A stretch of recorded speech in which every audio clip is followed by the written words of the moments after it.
Buenos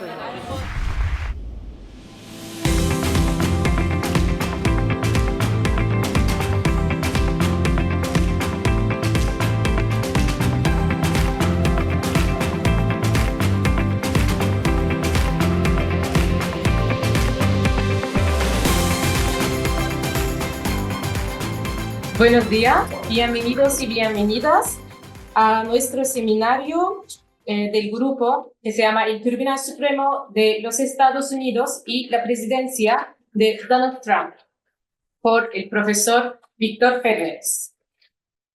Profesor Ferreres es catedrático de Derecho Constitucional en la Universidad Pompeu Fabra, licenciado en Derecho por la Universidad de Barcelona en 1990.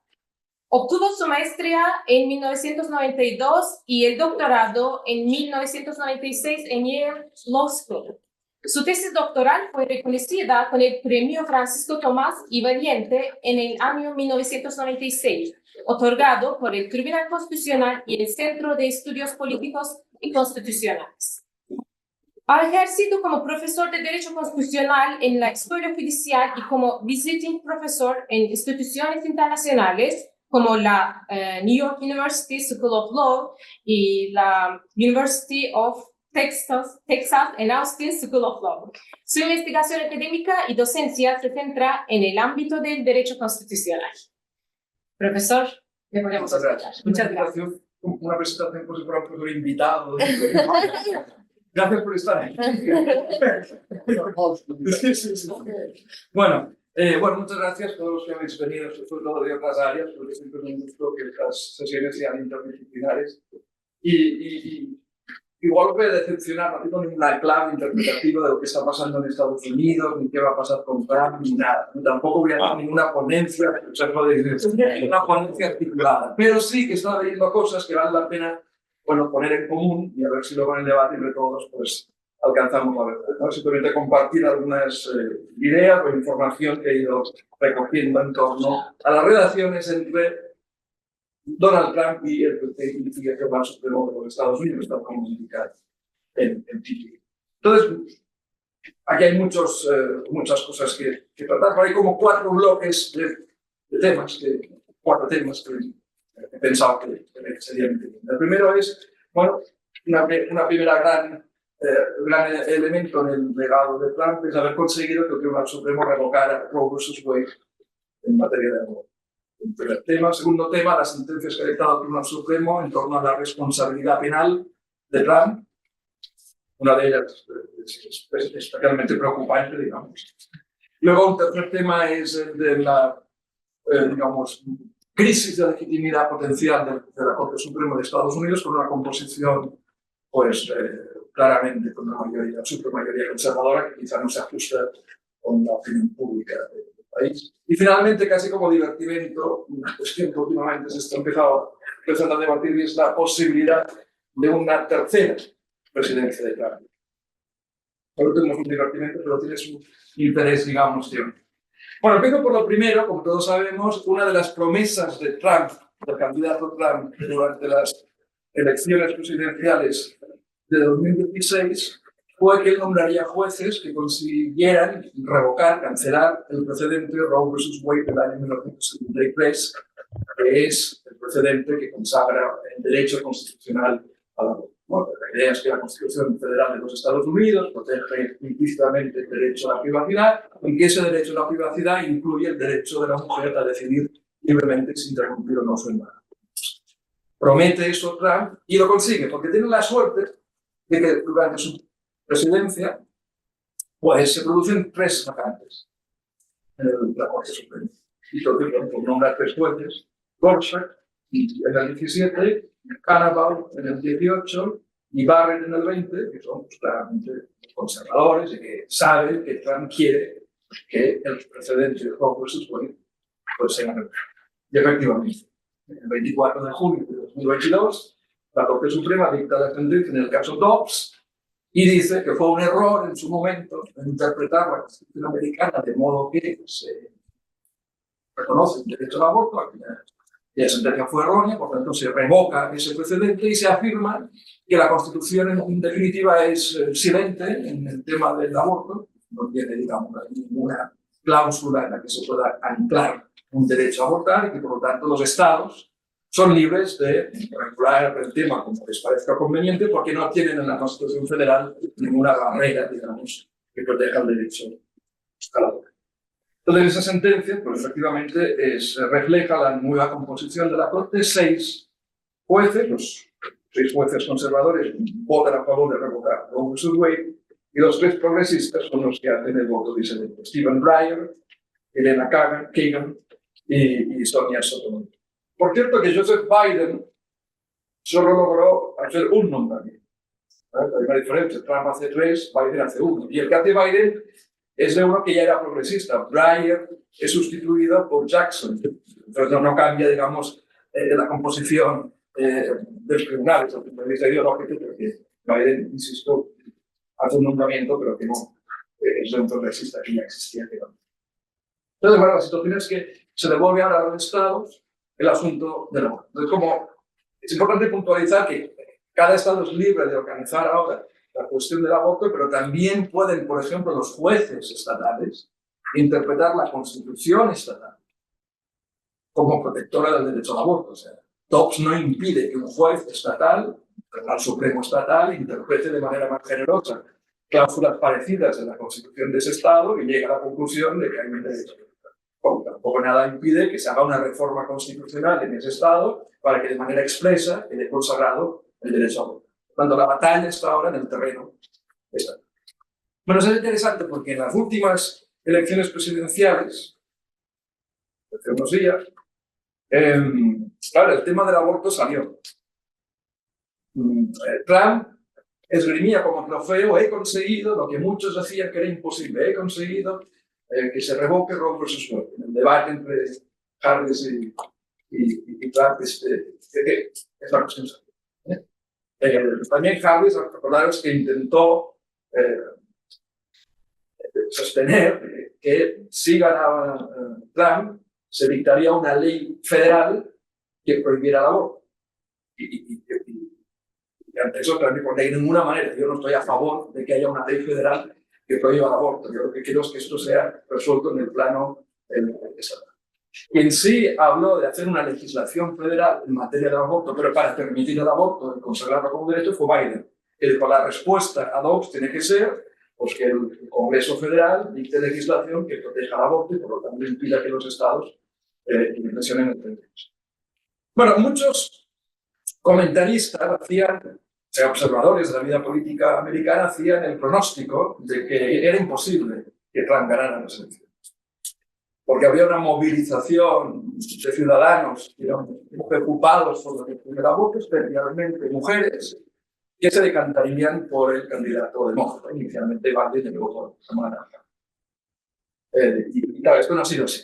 Esto no ha sido así, es uno de los grandes temas para los cuales no tengo respuesta, y será interesante luego en el debate, pues que cada uno diga lo que le parezca, pero lo que yo he escuchado un poco, ¿no? Lo que yo, más o menos particular, yo creo que hay 3 factores aquí. Uno, quizá los temas económicos pesaron más en la campaña que los temas relativos a la batalla cultural, es decir, que el tema del aborto tuvo una importancia menor en comparación con temas como, por ejemplo, de la inflación, puede ser.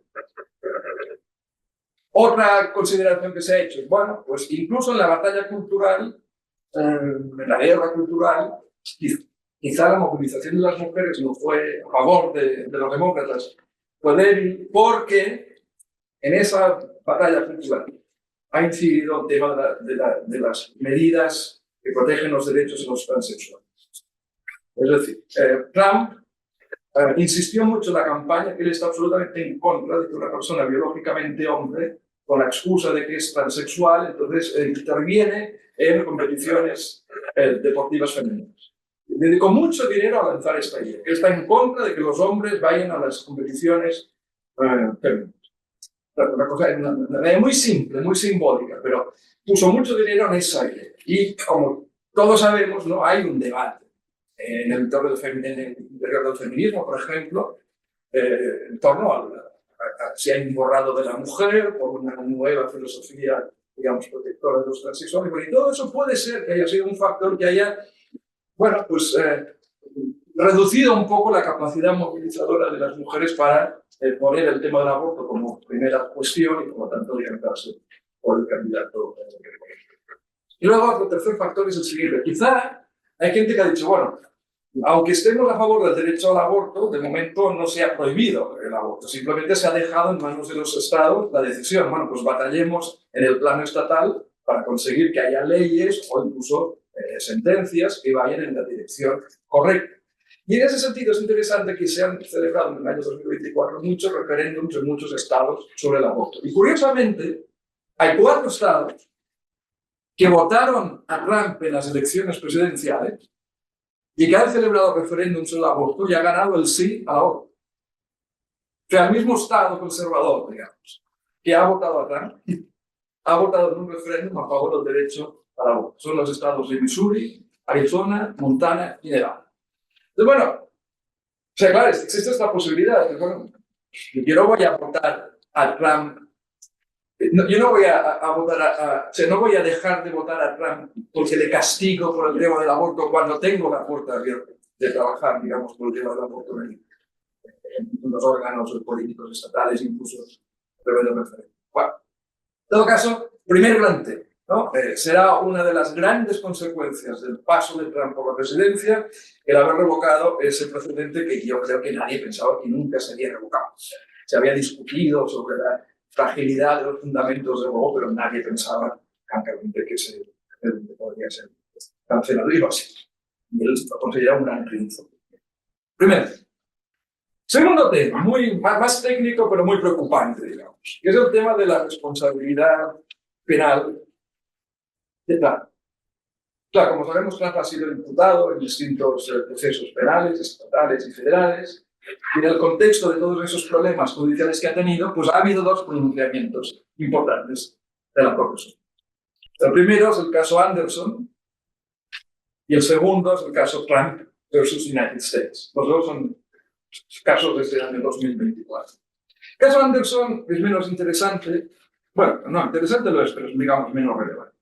El caso viene de lo siguiente. En el Tribunal Supremo de Colorado había fallado que el candidato Trump no podía presentarse a las primarias en el estado de Colorado porque estaba inhabilitado. Estaba inhabilitado en virtud de la Constitución de Estados Unidos, concretamente la enmienda 14, en sección 3. De la enmienda 14, que como todos sabemos se aprobó después de la Guerra Civil, tiene una serie de secciones, y hay una que dice que una persona que ha jurado acatar la Constitución de Estados Unidos y que haya incurrido en rebelión o insurrección contra los Estados Unidos o haya prestado ayuda a sus enemigos, están pensando, claro, en su los Estados Unidos, pero una persona que ha jurado la Constitución y ha incurrido en rebelión o insurrección queda inhabilitado para ocupar cargos. Entonces, bueno, el Supremo de Colorado dice, bueno, los hechos del 6 de enero del Capitolio son insurrección, Trump es responsable de ellos, por lo tanto ha incurrido en una insurrección y por lo tanto queda inhabilitado para presentarse a estas primarias porque eso dice, esa es la consecuencia que se desprende de la enmienda 14. El caso llega al Tribunal Supremo y el Tribunal Supremo por unanimidad dice no. Un Estado no puede aplicar directamente esta enmienda frente a las personas que quieren ocupar un cargo federal. Es decir, ante personas que quieren ocupar un cargo federal, solo puede actuar la autoridad federal. O sea, solo el Congreso puede dictar normas que implementen lo previsto en esta enmienda. Los estados pueden tener medidas parecidas para cargos estatales. No hay ningún problema. Las autoridades del Colorado consideran que una persona no puede ser candidata a un cargo, no puede ocupar un cargo porque incurre en esta prohibición, ningún problema. Pero cuando se trata de un cargo federal, como es la presidencia de Estados Unidos, no pueden los estados aplicar directamente esta limitación. O sea, no tendría una eficacia directa esta norma constitucional. Necesitaría, digamos, el desarrollo legislativo que solo puede hacer el Congreso. Bueno, entonces, en unanimidad de decisión, no tiene mayor problema. enjundia, pero bueno, es curioso, ¿no? Que esta enmienda, nadie se acordaba de esta enmienda. O sea, a pesar de que es tan corta la Constitución de Estados Unidos, como no se la lee nunca completa, nunca. Entonces, cuando pasa algo, alguien descubre que hay una enmienda 14, una sección 3 que dice esto. Entonces, se podría aplicar a Trump, ¿no? Pero el caso es que el Supremo dice, sí, se puede aplicar, pero no frente a casos federales cuando es un juez estatal el que pretende hacer. La segunda sentencia es la más polémica y seguramente preocupante, que es el caso Trump contra los Estados Unidos. El nombre del caso, Trump versus United. El caso viene de lo siguiente. Un gran jurado federal, imputa a Trump en agosto del 2023 una serie de cargos penales por su participación en los hechos de enero. Entonces los abogados de Trump dicen, bueno, esta imputación no vale porque nuestro cliente está protegido por la inmunidad que representa el que era presidente cuando ocurrieron estos hechos. Los hechos ocurrieron cuando él era presidente, entonces están cubiertos por la inmunidad penal. Porque la primera se hace de ninguna manera, no hay inmunidad penal. Corte de apelaciones dicen de ninguna manera, no hay inmunidad penal. El caso llega a la Corte Suprema y sí hay inmunidad. De nuevo, se divide el tribunal 6-3, la mayoría conservadora falla, digamos, a favor de los intereses de Trump y solo la minoría, pues, progresista, no de otra manera, y invita correspondiente el voto.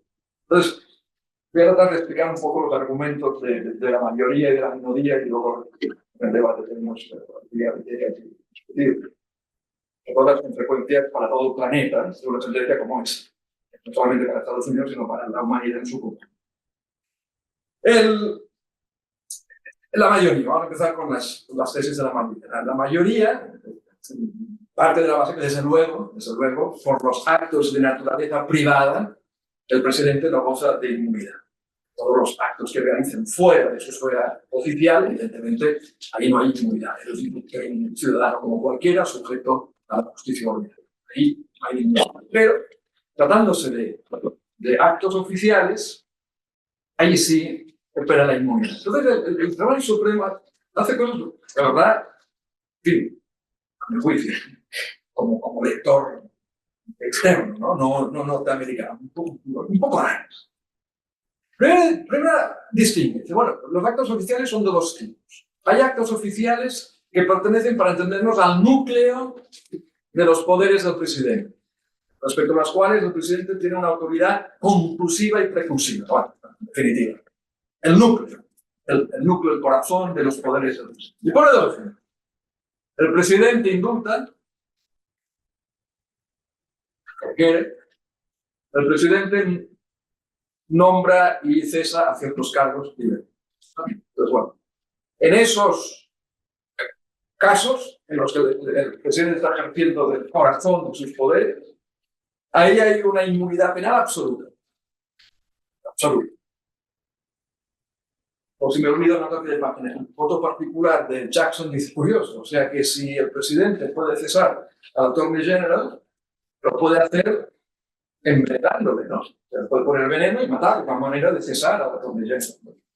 Como dice que cesar al Attorney General es un ejemplo de esos poderes que están en el núcleo, entonces, bueno, ahí no hay inmunidad absoluta, ¿no? Quiere decir que si quieres cargarte el Attorney General por poner un poco de veneno a una bebida, pues lo puedes hacer, porque estás gozando de tu inmunidad. Bueno, en todo caso, hay actos en los que hay absoluta protección, ¿vale? Inmunidad absoluta, y luego está el resto de actos oficiales, que no pertenecerían, digamos, a ese núcleo. Y entonces ahí el Supremo, y a mí eso me llama la atención, dice, bueno, ahí la inmunidad como mínimo es presunta, pero podría ser absoluta. No me pronuncio. Ya veremos. Otro día lo aclararemos. No sé, quizás era el caso para aclararlo, ¿no? O sea, dice, como mínimo es presunta, pero podría ser que la respuesta correcta es que sea absoluta, como los otros actos descritos. Es todo raro. Haces una distinción. Los primeros actos que pertenecen al núcleo son actos que están protegidos absolutamente. Inmunidad absoluta. Los demás Igual también tiene una protección absoluta, pero igual como mínimo es presunta, y ahora no sé si es presunta o absoluta, no lo digo aquí. Bueno, por lo día lo dirás, pero mientras tanto, esta sentencia importantísima deja imprejuzgada la cuestión de si es también absoluta o simplemente presuntiva, presunta. Bueno, supongamos que es presunta. ¿Qué quiere decir que es presunta? Bueno, que en principio la inmunidad rige, salvo que el que pretenda aplicar la ley penal demuestre que aplicar la ley penal no entrañaría ningún peligro de intrusión en la autoridad y funciones del Poder Ejecutivo. Es un estándar muy bajo, muy difícil de entender exactamente qué quiere decir. ¿Vale? Y la sospecha es que es muy difícil de derrotar esa inmunidad. O sea, la presunción es muy fuerte de que ese acto está cubierto por inmunidad, salvo que quien pretenda la imposición de la sanción penal pueda demostrar que no perturbaría, digamos, el ejercicio de las funciones en perseguir esos delitos. Bueno. ¿Cuál es la tesis principal que tiene la Corte Suprema para decir hay inmunidad penal para los actos oficiales, como mínimo una inmunidad presunta si es que no es una inmunidad absoluta? Bueno, en un sistema del common law, los precedentes. Hay un precedente muy importante en el que descansa toda la construcción. Y ese precedente es Nixon contra Fitzgerald, un caso del año 1982. Claro, el caso tiene su gracia. O sea, resulta que estando Nixon en la presidencia se hizo una reorganización del ejército del aire y entonces resultó que una persona que trabajaba allí perdió el trabajo. Entonces este individuo pone una demanda civil contra Nixon para que le pague los daños y perjuicios de haber perdido el trabajo. Claro, la Corte Suprema dice, bueno, vamos a ver, que si el presidente de Estados Unidos tuviera que estar pendiente de que el día de mañana, o incluso estando ejerciendo el cargo, le puedan demandar civilmente las personas afectadas negativamente por sus decisiones, pidiendo la indemnización de daños y perjuicios, sería imposible ejercer las funciones con tranquilidad. Es decir, el presidente no podría ejercer sus funciones con tranquilidad, no podría tomar sus decisiones serenamente si estuviera condicionado por el riesgo de que el día de mañana pudiera ser objeto de una demanda civil de cualquier particular afectado por cualquiera de sus decisiones. Este es el precedente. Nixon versus Nixon. Nada dice la Corte. Si en ese precedente dijimos que había inmunidad civil, porque se trata de proteger la serenidad y tranquilidad del ejercicio del cargo, con mayor razón tiene que haber inmunidad. Si tienes temor a que seas demandado civilmente, con mayor razón tienes temor a ser objeto de una acusación.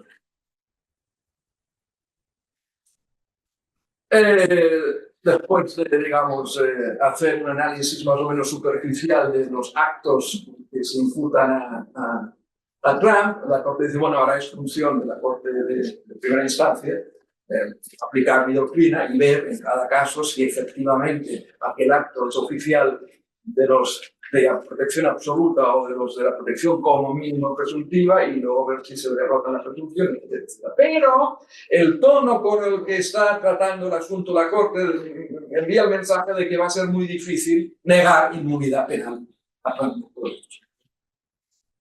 Hasta aquí más o menos lo que dice la mayoría. Los tres jueces disidentes, Sotomayor, las tres mujeres. Bueno, no, pero las tres mujeres. Sotomayor, Kagan, Jackson. El sector progresista en estos momentos son tres mujeres. Porque Mayer fue sustituido por Jackson. La verdad es que. Claro, posición tomada, ¿no? Pero está muy bien el voto particular, el disidente de estas cosas. Súper. Empiezan diciendo, bueno, vamos a ver. ¿Por qué no leemos la cláusula de la Constitución americana que habla del impeachment?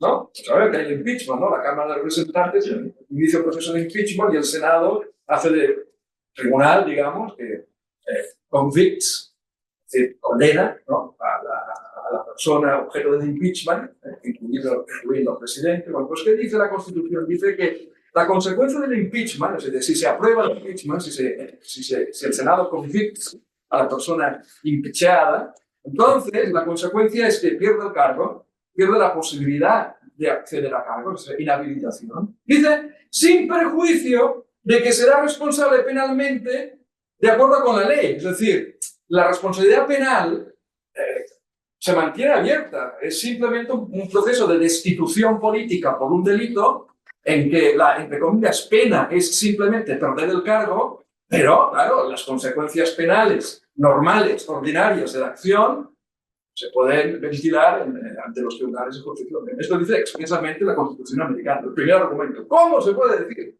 que el presidente goza de inmunidad penal por los actos judiciales cuando la Constitución expresamente dice que el impeachment que tiene éxito solo da lugar a la pérdida del cargo y está abierta la puerta de acudir a los tribunales de justicia para exigir las responsabilidades penales ordinarias, ¿no? Es muy difícil decir que hay inmunidad. Segundo argumento. Bueno, da varios, le he puesto numeritos, pero ponen en el. Dos. Segundo argumento que me ha gustado. El gran Alexander Hamilton. Para los padres de la Constitución, ¿no? Pero cuando conviene. Aquí, Alexander Hamilton. Famoso por decir, esto no es Gran Bretaña. En Gran Bretaña el rey es sagrado e inviolable. En Estados Unidos nuestro presidente no es sagrado ni inviolable. Está sujeto como todos a la ley y es sujeto posible de una acusación penal.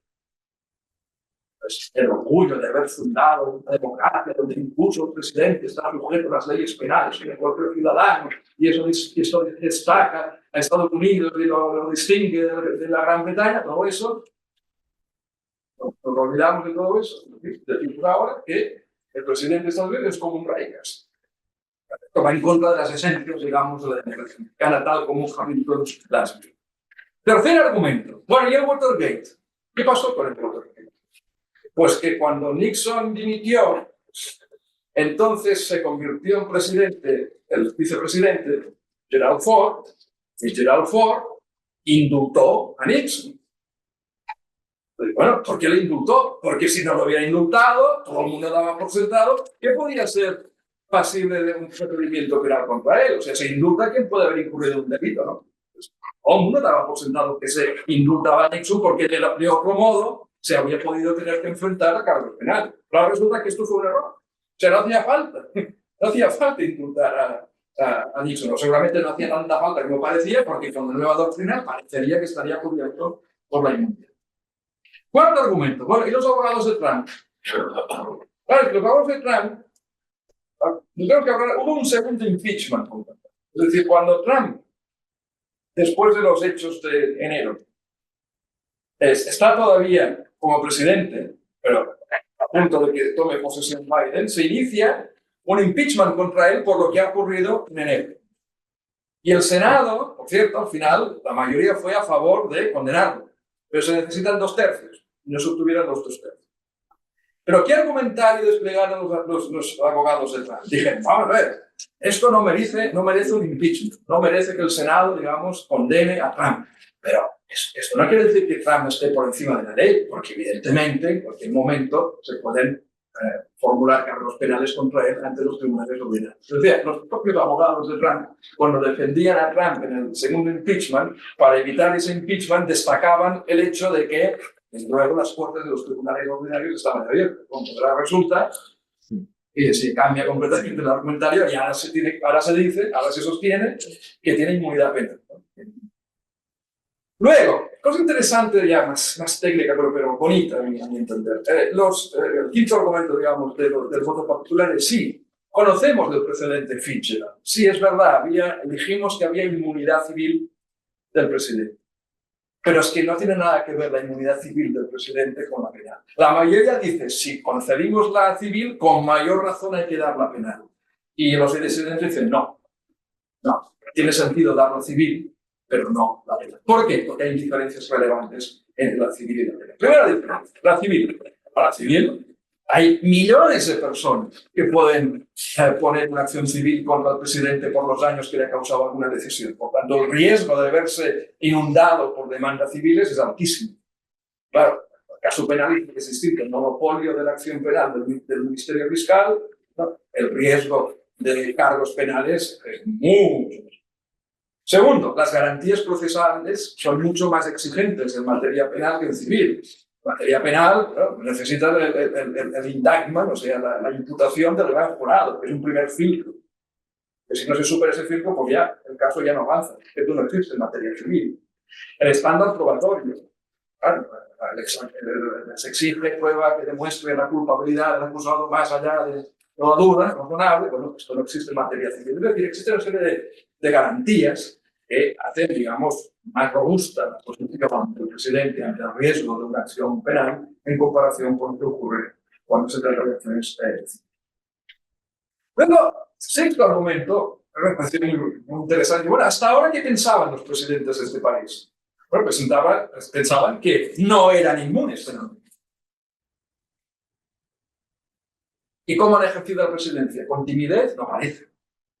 No parece que la historia de Estados Unidos sea la historia de un conjunto de presidentes tímidos, poco valientes, porque están siempre pendientes de las acciones penales que se puedan ejecutar contra ellos. No ha sido así. Los presidentes todos han obrado en la creencia de que eran potenciales responsables penales y aún así su ejecutoria ha sido pues, valiente, digamos, no parece que haya habido un chilling effect por el hecho de saber que había la responsabilidad penal ahí. Entonces, bueno, contradicción el argumento. Y luego, la otra cosa interesante, el séptimo argumento es que existe un interés público muy grande en hacer efectiva la ley penal. Mucho más grande que en hacer posibles las acciones civiles de los particulares. Por tanto, en el otro lado de la balanza, claro, hay un interés público mayúsculo, de mayúscula importancia, que es bueno, asegurar que las normas penales son aplicadas. El interés público es mucho más grande que el que está en juego cuando los particulares presentan demandas de indemnización. Bueno, por todos estos argumentos, la minoría considera que no es aceptable, digamos, la tesis. Entonces, bueno, la respuesta a esa sentencia, interesante, Biden anuncia el 29 de julio de este año una reforma de la Constitución para impedir esta inmunidad. Y como siempre hacen, buscan buenos títulos para entonces. Se llama No One is Above the Law Amendment. No one, imagínate tú preguntar a la gente, ¿estás de acuerdo con No One is Above the Law Amendment? Pues iba a decir que no, ¿no? Bueno, pues esta sería la enmienda a la Constitución americana por la que se declararía que la inmunidad, o sea, que nadie es inmune penal por haber sido presidente. Y va, digamos, contrarrestando el impacto de esta acción. Bueno, esta propuesta de reforma constitucional, yo creo que en nuestra vida no la vamos a ver aprobada, pero es un gesto, digamos, del presidente Biden de decir esto no es aceptable, vamos a intentar modificar la Constitución para neutralizar el fallo de la Constitución. Claro, a mi juicio, así comentarios así personales míos, bueno, es peligrosa esta sentencia porque ahora Biden en su segunda presidencia, ahora sí sabe que inmune penalmente. La primera presidencia no lo sabía porque esta sentencia no se había dictado, pero ahora tiene la certeza de que, bueno, mientras se muevan en la esfera de actos oficiales, pues tiene una absoluta o presuntiva inmunidad penal y por lo tanto le va a desinhibir mucho. Peligrosa para el planeta. ¿Cuántos regímenes iliberales en el mundo no tomarán nota de esta sentencia y dirán, bueno, pues también nuestros presidentes tienen inmunidad penal, ¿no? ¿Quién va a cuestionar el carácter democrático de nuestro país si hacemos lo mismo que en Estados Unidos ha dicho la Constitución? Estados Unidos pinta mucho en el mundo, pues lo que diga Estados Unidos influye en el resto del planeta, por lo tanto, la mala noticia es que tomarán nota de esta sentencia muchos regímenes autoritarios. Luego, cosa curiosa, si algún día soñábamos que quizás el Tribunal de Estados Unidos podría suscribir el Estatuto de Roma y sujetarse a la Corte Penal Internacional, ¿verdad? Pero ahora resulta imposible, porque sería contrario a su Constitución.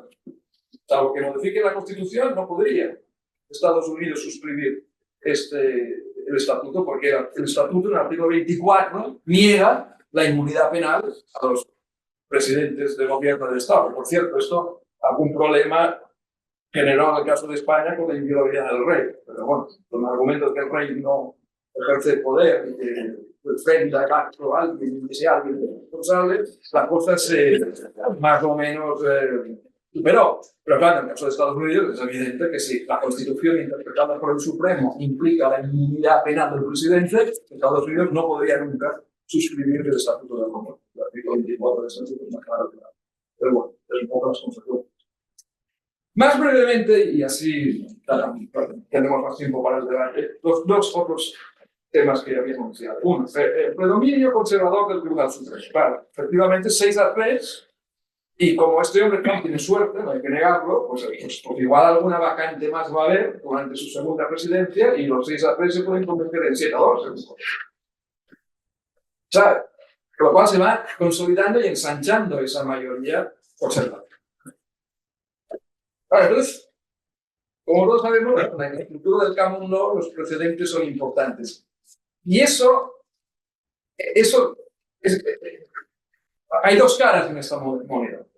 Por un lado, no es tan fácil para la nueva supermayoría conservadora aniquilar todas las conquistas progresistas que se han ido, digamos, plasmando en la jurisprudencia anterior. No es fácil para un tribunal overrule, cancelar un precedente. O sea, se hizo en Roe, pero costó. Pero no es, ahora somos conservadores y ahora vamos a olvidarnos de toda la jurisprudencia liberal previa. No. El tema de los precedentes constriñe mucho a los jueces. O sea, la buena noticia, si queréis, es que no va a ser tan fácil para la nueva supermayoría conservadora destruir el legado liberal de los años anteriores. Pero la otra cara de la moneda es la siguiente, que los nuevos precedentes que la supermayoría conservadora vaya creando van a vincular en el futuro con mucha fuerza y los futuros jueces de mayoría liberal a su vez, no podrán fácilmente revocar esos precedentes conservadores. Es un juego donde el pasado nos constriñe y a cambio nosotros podemos constriñir el futuro, ¿no? Pero bueno, en un sistema del civil law la cosa es un poco diferente, ¿no? Es más fácil cambiar la jurisprudencia hasta ahora vida, pero al mismo tiempo nuestra nueva jurisprudencia también es más frágil porque los futuros jueces la podrán desconocer. Y en ese contexto se intensifica el debate sobre la reforma de la Corte Suprema de los Estados Unidos. Hay un informe de diciembre del 21 que, desde luego, a mí me ha encantado leer, y si alguien tiene tiempo y lo puede leer, pues no perderá el tiempo.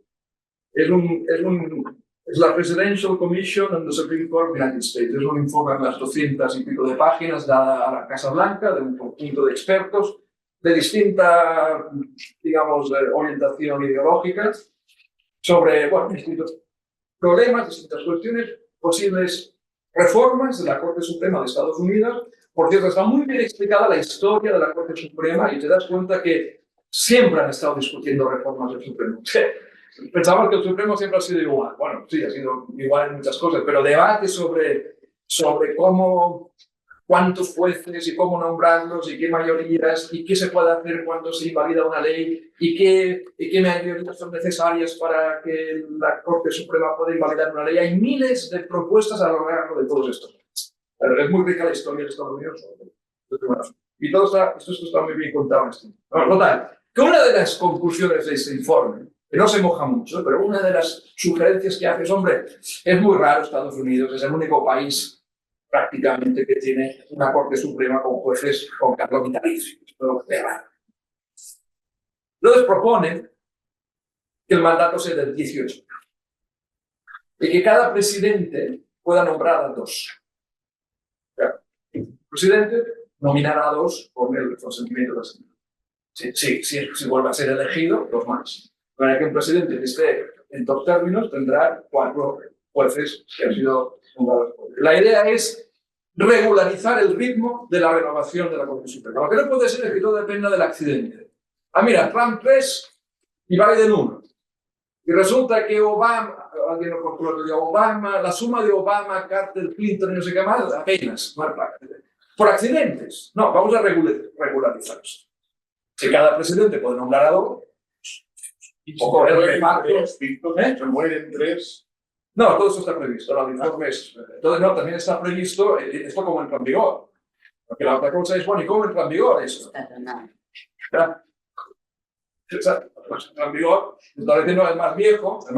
El que estaba aquí ya más años, fuera. El presidente nombra al sustituto. Siguiente que ha estado más años, fuera. Y así. Y dice el informe, no hay ningún problema en aplicar retroactivamente esta norma, ¿no?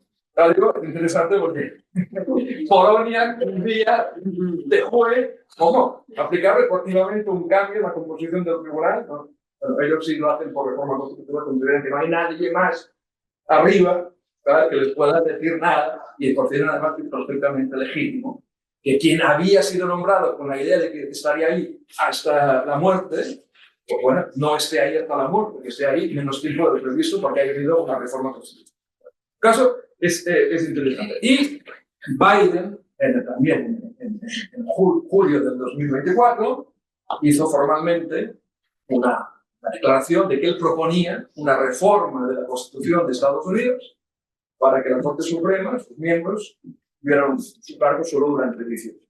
También creo que no vamos a ver aprobada esta reforma, pero en todo caso indica, bueno, pues que hay una cierta inquietud, una cierta preocupación en algunos sectores por cómo queda, digamos, el Congreso. Bien, y ya por último, el divertimento final, ¿no? La tercera presidencia de Trump. Claro, si uno lee la enmienda 22, pues es muy clara, nadie puede ser elegido más de 2 veces el presidente. Como sabemos, la enmienda 22 se introdujo porque Roosevelt ganó las elecciones 4 veces. Y alguien empezó a decir que esto no era aceptable, que esto rompía con una tradición que se iniciaba en Washington, que Washington había decidido que 2 veces presidente ya está y que se iba a casa. En Cincinnati, de donde viene la palabra para la ciudad de Cincinnati.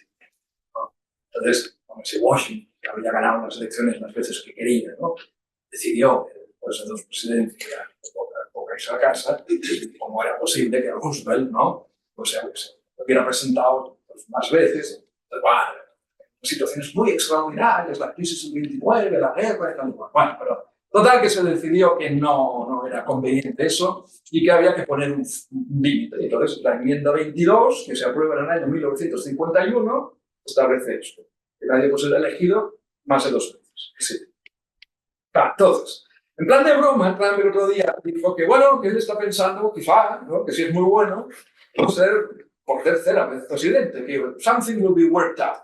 Entonces, bueno, en plan de broma, ¿no? Pero como nunca se sabe con este hombre, que es en plan de broma, en plan en serio, y hay debate sobre si sería posible una tercera presidencia. Bueno, ya os digo, al principio no, pero el argumentario es el siguiente. Uno, bueno, claro, esa enmienda 22 que dice que una persona no se puede presentar más de 2 veces a las elecciones, ¿es constitucional esa enmienda? No hay límites materiales a la reforma constitucional. Estados Unidos, bueno, es que Estados Unidos nació con una constitución que tenía un límite material a la reforma. Bueno, hay uno que me vamos a mencionar, que es el de la esclavitud, pero el otro es, ningún Estado se puede ver privado de su igual representación en el Senado. Eso es un límite material a la reforma. Si hace una reforma que dijera que a partir de ahora los senadores dependen de la población de cada Estado, eso sería inconstitucional, que se aprobara por el procedimiento previsto. Por tanto, hay un límite material a la reforma. Pero la verdad es que nunca y ha habido mucho más de lo que uno podría pensar, doctrina históricamente en Estados Unidos a favor de la tesis de que hay límites materiales a la reforma. Pero nunca han sido muy persuasivos esos.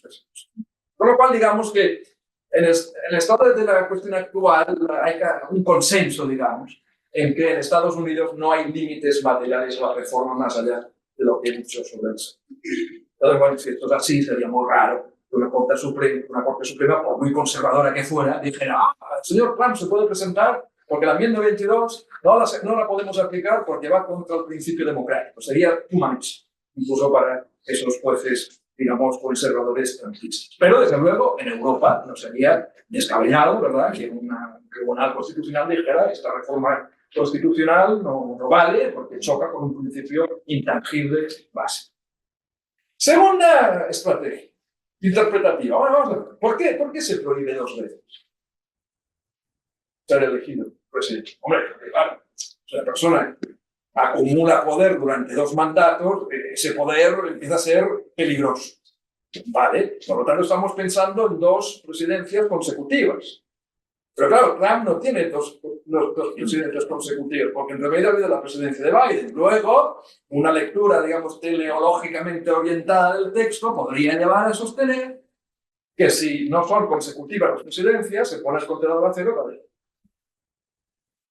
Bueno, probabilidad de que los jueces conservadores digan esto. Bueno, en principio poca, porque son muy literalistas y formalistas teóricamente, ¿no? Hemos dicho que los de Scalia y compañía nunca harían unas lecturas tan imaginativas y flexibles del texto. Cuando el texto dice 2 veces no puede ser elegido, punto, no me ponga excepciones a la luz de la finalidad de la norma. Pero, y eso creo que es un error, estrategia, hay un demócrata de Nueva York, del Partido Demócrata, que es representante del House of Representatives, que se llama Dan Goldman, que no tiene claro si tiene que ser consecutiva o no, y ha propuesto votar en la Cámara de Representantes una resolución que aclare que la enmienda 22 también se aplica cuando las 2 presidencias no son consecutivas. Porque solo, aunque no se vote, ya estás creando la idea de que es discutible como mínimo, ¿no? Por lo cual, ahora, lo que sí ya es más posible, pasa que el escenario sería muy improbable, lo que sí parece que sí es posible, y precisamente si somos literalistas, es que dice esta enmienda que no se puede ser elegido 2 veces, elegido 2 veces. Eso no quiere decir que no pueda ser presidente 3 veces. Si Trump fuera vicepresidente y luego ocupara la presidencia, entonces sí podría ser presidente, porque no habría sido elegido presidente 2 veces. La tercera presidencia habría tenido lugar a través del cargo de vicepresidente. O sea, podrían inventarse. Yo voy a ser vicepresidente, entonces tú vas a dimitir como presidente, entonces yo asumo la presidencia. Entonces no habría habido una infracción del límite de este artículo. Yo no sé si Trump a la edad de 82 años va a querer ser presidente otra vez, ¿no? Pero en todo caso, se está discutiendo, digamos, esta enmienda 22 hasta qué punto es una barrera o no. Y no deja de ser curioso el debate. Pero bueno, no deja de ser un divertimento. En todo caso, lo más grave que me parece a mí es la inmunidad penal y cómo esto se va a interpretar y cómo se va a interiorizar en otros países. Pero bueno, como decía, esto no es una ponencia, es un poner en materiales e ideas para que todos pensemos.